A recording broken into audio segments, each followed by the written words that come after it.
केवल इस देश में दो ही नेता हैं जिन्होंने मोदी जी के झूठ को और योगी जी के झूठ को पर्दाफाश करने की कोशिश किया है और डटे रहे कार्यकर्ताओं के बल पे। वो केवल माननीय अखिलेश यादव जी है या ममता बनर्जी। धन के लोलुपता में नहीं पड़ते। एक प्रदेश में ऐसी पार्टी भी है जो धन के आवाज पे राजनीति करती है, टिकट भी बेचने का काम करते हैं, जाति की भी बात करते हैं, धर्म की बात करते हैं, लेकिन आज वो कहीं दिखाई नहीं देते। इसलिए मैं बिल्कुल दावे से कह सकता हूँ कि उत्तर प्रदेश में या पूरे देश में लोकतंत्र है ही नहीं, संविधान है ही नहीं। ऑनलाइन क्या होता है, ऑनलाइन पढ़ाई क्या होती है? बच्चे क्या हर घर में मोबाइल है, इतना नेटवर्क आपने दे रखा है, आप नेटवर्क के जरिए अंबानी को फ़ायदा देना चाहते हैं। ये सब लोग समझते हैं। आज किसान 3 काले कानून लेकर के किसान को तबाह करना चाहते हैं। उसका विश्वास व्यक्त किया तो चंदौसी विधानसभा क्षेत्र कम से कम 1 लाख से हराने का हम काम करेंगे, ये दावा है मेरा चंदौसी।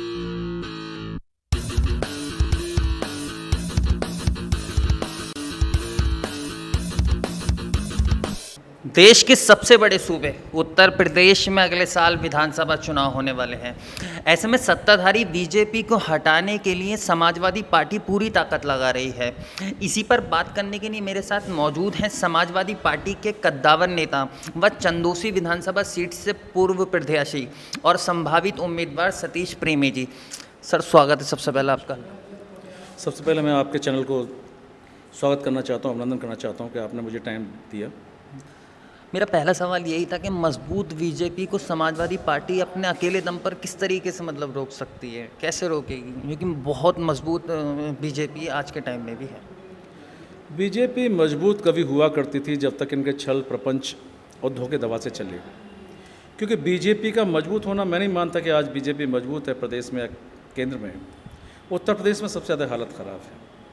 आज जहाँ धोखा दे करके जाति के नाम पर, धर्म के नाम पर, मंदिर के नाम पर, मस्जिद के नाम पर ये लोग सत्ता में आ तो गए, लेकिन उसे धोखा देने के बाद जैसे सत्ता में आए थे, रोक नहीं पाए अपने आप को। ज़्यादा दिन धोखा चल नहीं पाता और बहुत दिन तक आप जनता को गुमराह भी नहीं कर सकते, ऐसा मेरा मानना है। समाजवादी पार्टी बहुत पाक साफ रही है। उसका विश्वास न जाति, न धर्म, न कभी मंदिर मस्जिद की बात करती है। वो विकास की बात करती है और ख़ास करके आज के समय में पूरी समाजवादी पार्टी अपने नेता अखिलेश यादव जी के नेतृत्व में नौजवानों की पार्टी है। वो नौजवानों को रोज़गार देना चाहते हैं, छात्रों को शिक्षा देना चाहते हैं, लेकिन बीजेपी कहीं ठहरी भी नहीं है, बीजेपी कहीं है नहीं। आज किसान परेशान हैं। किसान दिल्ली की सीमाओं पर किसान 1 साल से ऊपर पड़ा है। उसने धूप, बारिश, गर्मी सब झेला है, लेकिन उसकी बात को सुनने वाला नहीं है। इसलिए मैं बिल्कुल दावे से कह सकता हूँ कि उत्तर प्रदेश में या पूरे देश में लोकतंत्र है ही नहीं, संविधान है ही नहीं। अच्छा, आपने विकास की बात करी, तो विकास के नाम पर तो 2017 का चुनाव लड़ा गया था और उसके नतीजे समाजवादी पार्टी को मिल भी गए। तो आप किस विकास की बात कर रहे हैं? निश्चित तौर पे हमने जो पिछले हमारे जो सरकार थी समाजवादी पार्टी की, माननीय अखिलेश यादव जी जिसके मुख्यमंत्री हुआ करते थे, हम कहीं ना कहीं हमारी बड़ी चूक रही। जो योजनाएं लागू की माननीय अखिलेश यादव जी ने, उनको हम धरातल पे नहीं पहुंच पाए। अगर धरातल पे वो योजना पहुंच जाती, उनका प्रचार प्रसार नहीं कर पाए। जहां हम विकास के नाम पे वोट मांग रहे थे, हमारे कार्यकर्ता कहीं ना कहीं चूक कर गए, उन्हें धरातल पे नहीं पहुंचा पाए उन योजनाओं को। जैसे कि आपकी 100 नंबर है, 102 है, 108 है, 1090 थी। ये तमाम ऐसी योजनाएँ थी जिनका बहुत बड़ा असर था जनता पर, जो कभी हुआ ही नहीं 20 साल में। अच्छा, बीजेपी के पास नरेंद्र मोदी जैसा चेहरा, सीएम योगी आदित्यनाथ जैसा चेहरा, समाजवादी पार्टी के पास अखिलेश यादव, तो लगता है कि इतने बड़े चेहरों से अखिलेश यादव अकेले टक्कर ले लेंगे। अखिलेश यादव जितना बड़ा फ़र्क झूठ फरेब मक्कारी में हुआ करता है, कुछ समय के लिए वो अच्छी दिखाई देती है, लेकिन अभी जो आप कह रहे हैं कि योगी जैसा चेहरा और मोदी जी जैसा चेहरा है, समाजवादी पार्टी के नाम पे अखिलेश यादव का चेहरा है। अखिलेश यादव अपने आप में पूरे देश में, मुझे कहने में फ़ख्र होता है समाजवादी पार्टी के कार्यकर्ता के रूप में, कि अखिलेश यादव जी पूरे देश में ऐसा चेहरा है जो सांप्रदायिक सद्भाव की स्थिति में करते हैं, विकास की बात करते हैं। अपनी उम्र के सबसे कम उम्र के नेता हैं राष्ट्रीय लेवल पर। केवल इस देश में दो ही नेता हैं जिन्होंने मोदी जी के झूठ को और योगी जी के झूठ को पर्दाफाश करने की कोशिश किया है और डटे रहे कार्यकर्ताओं के बल पे। वो केवल माननीय अखिलेश यादव जी है या ममता बनर्जी जी। अच्छा, चंदौसी विधानसभा सीट की बात करते हैं। आप पहले भी वहाँ से प्रत्याशी रह चुके हैं, चुनाव में आपको हार देखनी पड़ी। इस बार भी आपने इस चुनाव में समाजवादी पार्टी से आवेदन किया है और आप मजबूत दावेदारी सीट पर ठोकते हुए दिखाई दे रहे हैं। तो आपको लगता है कि आप पे समाजवादी पार्टी इस बार दांव लगाएगी? निश्चित तौर पर समाजवादी पार्टी के नेता अखिलेश यादव जी बारीकी से इस बात का आकलन कर रहे हैं कि हमारे कौन से प्रत्याशी मजबूत हैं जो सीट निकाल सकते हैं, क्योंकि हमको जिताऊ तो चाहिए साथ में टिकाऊ भी चाहिए। हमारा विश्वास क्योंकि विकास में है, हम धन के लोलुपता में नहीं पड़ते। एक प्रदेश में ऐसी पार्टी भी है जो धन के अभाव पर राजनीति करती है, टिकट भी बेचने का काम करते हैं, जाति की भी बात करते हैं, धर्म की बात करते हैं, लेकिन आज वो कहीं दिखाई नहीं देते।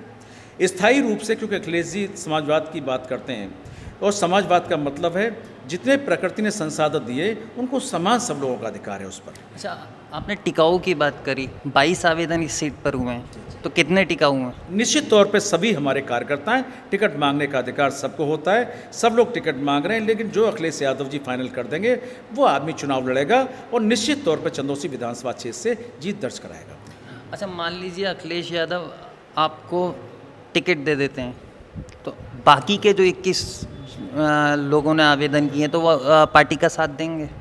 निश्चित तौर पर जो मैंने बताया 22 लोग जो कह रहे हैं आप आवेदन किए, 22 आवेदन कोई बड़ी चीज़ नहीं। कार्यकर्ताओं को मैंने कहा एक सीट है, रिजर्व सीट है, कम रिजर्व सीट हुआ करती हैं, टिकट सबने मांगा, लेकिन जिसको भी टिकट फाइनल कर देंगे अखिलेश यादव जी, 21 लोग निष्ठा से अखिलेश यादव जी के चेहरे को देख करके, समाजवादी पार्टी के झंडे को देख करके चुनाव लड़ाएंगे और चुनाव जीत दर्ज कराएंगे। अच्छा, समाजवादी पार्टी आप पर ही दाव क्यों खेलेगी? क्या खासियत है मतलब आप में?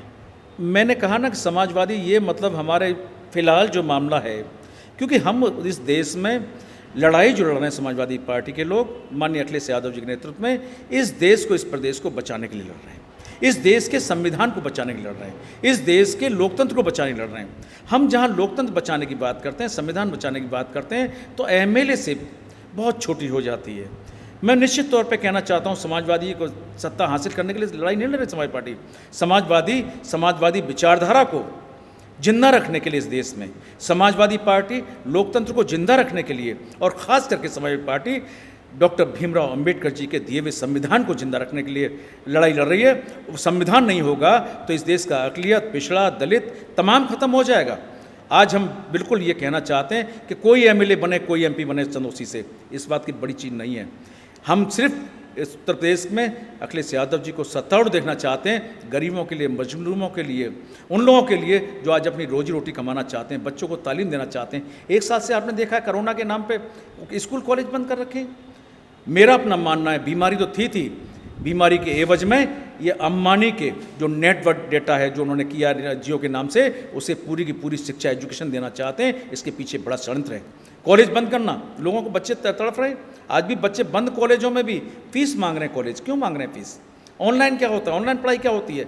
बच्चे क्या हर घर में मोबाइल है, इतना नेटवर्क आपने दे रखा है, आप नेटवर्क के जरिए अंबानी को फ़ायदा देना चाहते हैं। ये सब लोग समझते हैं। आज किसान 3 काले कानून लेकर के किसान को तबाह करना चाहते हैं, अंबानी को, अडानी को देना चाहते हैं। रेल आपने अडानी रेल चला दी, पूरी देश की संपत्ति को बेचने का ठेका जो ले रखा है मोदी जी, योगी जी, निश्चित तौर पर समाजवादी पार्टी तो उसके नेता अखिलेश यादव जी सफल नहीं होने देंगे आपको। अच्छा, मेरा आखिरी सवाल था आपसे कि आप समाजवादी पार्टी अगर आप पर चंदौसी विधानसभा सीट पर इस बार दाव खेलती तो कितने वोटों से आप बीजेपी उम्मीदवार को हरा देंगे? हमारे पहले भी मैं यहाँ इस विधानसभा क्षेत्र से 2002 का चुनाव लड़ा था, और 2002 का चुनाव भी इन्हीं जो हमारे यहाँ आज चंदौसी विधानसभा क्षेत्र में जो मंत्री हैं प्रदेश की गुलाब देवी जी, उनसे मेरा चुनाव हुआ था। और चुनाव जब हुआ था उस समय राजनाथ सिंह जी मुख्यमंत्री हुआ करते थे।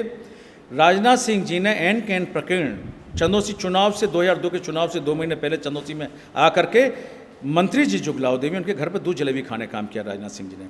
और मुझे मालूम है जो दिशा निर्देश दिए थे वो भी स्पष्ट हो गए थे जनता में। उन्होंने उस चुनाव को भी छल फरेब मक्कारी से जीता। 699 वोट से कौन सा आदमी जब जीतेगा, जब आप दोबारा रीपोल कराएंगे, रीवोटिंग कराएंगे, रिकाउंटिंग कराएंगे। रीपोलिंग कराया मेरे यहाँ बिना मांग पे, मेरी पे रिकाउंटिंग 35 सारी कराई, जब जाके 699 वोट से हरा पाए थे बेईमानी से। मेरा 2007 का चुनाव भी षड्यंत्रों से हारा मैं कभी। सांप्रदायिक ताकतों ने षड्यंत्र किए और मेरे खिलाफ एक ऐसी प्रत्याशी खड़ी की जो 7-8 हज़ार वोट काट ले गई थी, केवल टोपी डाल के। लेकिन आज हिंदू मुस्लिम का मामला नहीं है। मैं निश्चित तौर पे कह रहा हूँ, समाजवादी पार्टी के नेता अखिलेश यादव जी ने मुझे टिकट दिया, मुझ पर विश्वास व्यक्त किया, तो चंदौसी विधानसभा क्षेत्र कम से कम 1 लाख से हराने का हम काम करेंगे, ये दावा है मेरा चंदौसी। चलिए, शुक्रिया हमसे बात। Thank you. ये थे समाजवादी पार्टी के कद्दावर नेता सतीश प्रेमी जी, जिन्होंने आने वाले विधानसभा चुनाव को लेकर अपनी बात रखी। कैमरामैन उस्मान के साथ मोहम्मद आमिर तहल्ला। अगर आपने अभी तक चैनल को सब्सक्राइब नहीं किया है तो प्लीज़ सब्सक्राइब कीजिए और